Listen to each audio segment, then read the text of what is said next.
ప్రభునందు ప్రియులారా, ప్రభునామమున మీకు వందనములు. ఈరోజు దేవుని యొక్క వాక్య ధ్యానము ఎఫెసీలకు వ్రాసిన పత్రిక 6వ అధ్యాయం 14-15 వచనాలు.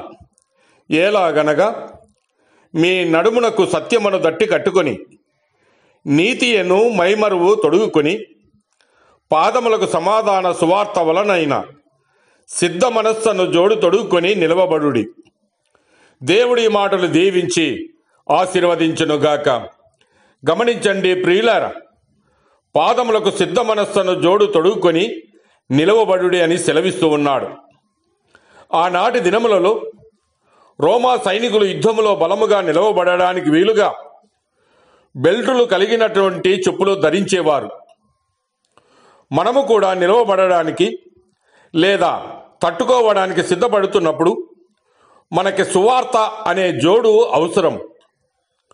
సువార్తను ప్రకటించుటకు మనం ఎల్లప్పుడూ సిద్ధముగా ఉండవలేను.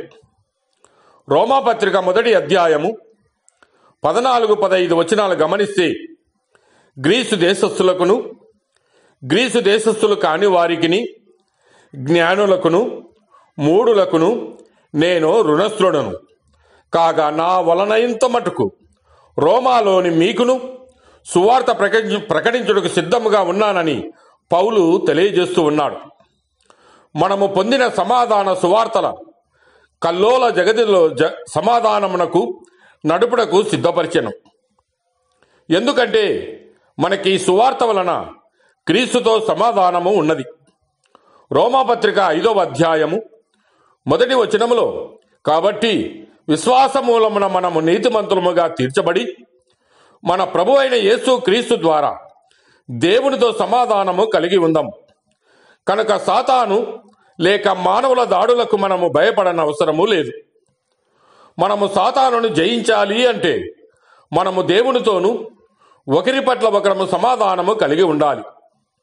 అయితే జోడు అనే మాటకు మరో అర్థము కూడా ఉంది. నశించిన లోకానికి సమాధాన సువార్తను పంచడానికి మనము ప్రతిరోజు సిద్ధపడి ఉండాలి. విజయవంతమైన క్రైస్తవుడు ఎవరు అంటే సాక్ష్యము చెప్పే క్రైస్తవుడే. మనము సువార్త జోడును ధరిస్తే మనము సుందరమైన పాదములు కలిగి ఉంటాం. యెషయా గ్రంథము 52వ అధ్యాయము 7వ వచనములో, సువార్త ప్రకటించుచు సమాధానము చాటించుచు సువర్తమానము ప్రకటించుచు రక్షణ సమాచారము ప్రచురించు వాని పాదములు నీ దేవుడు ఏలుచున్నాడని సియోనుతో చెప్పుచున్న వాని పాదములు పర్వతముల మీద ఎంతో సుందరములై ఉన్నవని వాక్యము సెలవిస్తూ ఉన్నది. లోకములోని ప్రజలు సమాధాన మార్గమును ఎరుగరు. కనుక ఎల్లప్పుడూ సిద్ధముగా ఉండి సమాధాన సువార్త ప్రకటింపవలేం. రోమీయులకు రాసిన పత్రిక 10వ అధ్యాయము 15వ వచనములో, ప్రకటించువారు పంపబడని ఎడల ఎట్లు ప్రకటించుదురు? ఇందు విషయమై ఉత్తమమైన వాటిని గూర్చిన సువార్త ప్రకటించు వారి పాదములు ఎంతో సుందరమైనవని వ్రాయబడి ఉన్నది.